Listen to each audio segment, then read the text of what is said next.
is the one you're asking for your building use. You see, this is the one you're asking. This is special for your project because you ask for 3-phase 380 voltage only. That means that's for that voltage. And the power of this one is 250 kilowatt. Not with MPPT, you see, not with MPPT. This one is for that one need the on-grid inverter as the solution I sent to you. That one is special made for you with on-grid inverter and this work together. For you to check. Okay, complete the inverter is like this.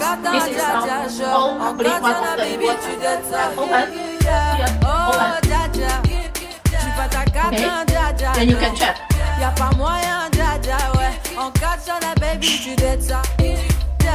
Okay, I think now it should be very clear for you to understand well of this inverter.